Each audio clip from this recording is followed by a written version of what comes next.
கிறிஸ்துக்குள் எனக்கு பிரியமான சகோதர சகோதரிகளே, மீண்டும் ஒரு அழகான நாளிலே உங்களை சந்திப்பதில் மிகவும் மகிழ்ச்சி அடைகின்றேன்.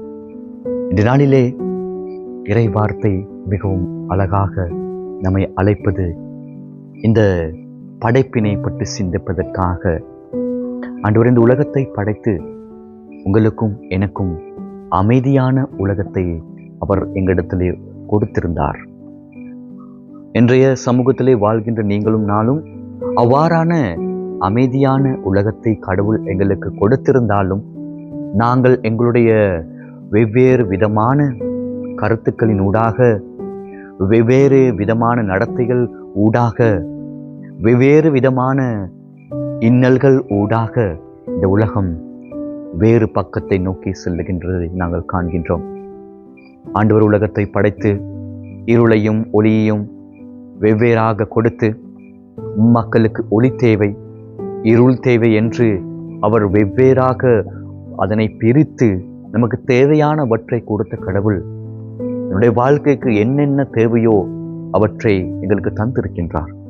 அப்படியான கடவுளுக்கு நாங்கள் எவ்வாறு இந்த படைப்பினை நாங்கள் பாதுகாக்கின்றோம் என்பதை நாங்கள் சிந்தித்து பார்க்க வேண்டும். இந்த படைப்பின் வல்லமையான இறைவனுடைய வார்த்தை எவ்வாறான பழமை மிக்கது என்பதை நாங்கள் மறந்து வாழ்கின்றோம். இந்த உலகத்தை நாங்கள் பார்க்கின்ற பொழுது, அவருடைய படைப்பினை நாங்கள் சிந்திக்கின்ற பொழுது, அந்த படைப்பு மிகவும் பழமை வாய்ந்ததாக இருக்கின்றது. அவ்வாறு உருவாக்கிய இறைவனுக்கு இந்த உலகத்தினை உருவாக்கி இந்த உலகத்திற்கு தேவையான ஒவ்வொன்றையும் அவர் பார்த்து பார்த்து உங்களுக்காகவும் எனக்காகவும் தந்த இறைவன் உங்களுடைய வாழ்க்கையும் என்னுடைய வாழ்க்கையிலும் காணப்படுகின்றவற்றை அவர் அறியாதவராக இருக்கின்றாரா?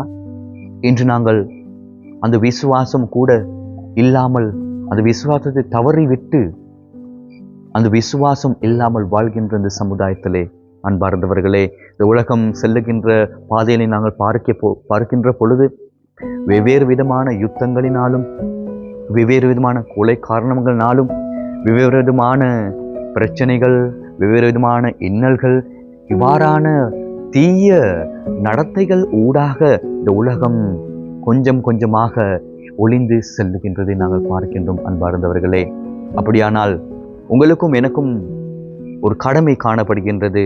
அவர் அந்த உலகத்தை படைத்து ஆதாம் சாம் மற்றும் ஏவாளிடம் கொடுக்கின்ற பொழுது அவர் இந்த உலகத்தை முழுமையாக கொடுக்கின்றார். அப்படியான நாங்கள் அந்த முழுமையாக கொடுக்கப்பட்ட அந்த படைப்பினை கொஞ்சம் கொஞ்சமாக வீணடித்து செல்கின்றதை நாங்கள் பார்க்கின்றோம். அன்பார்ந்தவர்களே, நீங்களும் நானும் இந்த சமுதாயத்தில் வாழ்கின்ற பொழுது எங்களுக்கு அந்த பொறுப்புகள் காணப்படுகின்றது.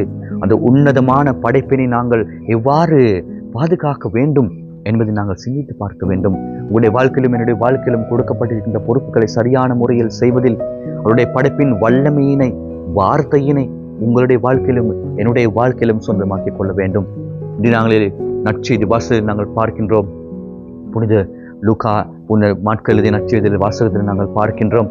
அவர் கெனசரேத் அந்த பகுதியை கடந்து செல்லுகின்ற பொழுது மக்கள் அவர் வரும் வரை பார்த்து கொண்டிருக்கின்றார்கள். அவரிடமிருந்து அந்த தங்களுக்கு தேவையான அந்த அமைதியினை பெற்றுக்கொள்வதற்கு அவர்கள் பார்த்து கொண்டிருக்கின்றார்கள். அன்பார்ந்தவர்களே, இன்றைய சமுதாயத்திலே அந்த அமைதி இல்லாமல் வாழ்கின்ற நீங்களும் நானும் அவரிடத்திலே மன்றாடுவோம். ஆண்டவரே, அமைதி என்ற அந்த நற்குணத்தை எங்களுக்கு தாரும். நாங்கள் சமுதாயத்திலே அந்த அமைதியை இழந்துவிட்டு ஏனோ தானோ என்று வாழ்கின்ற எங்களுக்கு அந்த அமைதியை தந்து, அமைதியின் இறைவனை போற்றி போற்றி புகழவும், இந்த படைப்பின் வல்லமின் வார்த்தையை என்னுடைய வாழ்க்கையில சொந்தமாக்கி கொள்ள உங்களுக்கும் எனக்கும் வரம் தர வேண்டும் என்று இந்நாளிலே மன்றாடுவோம்.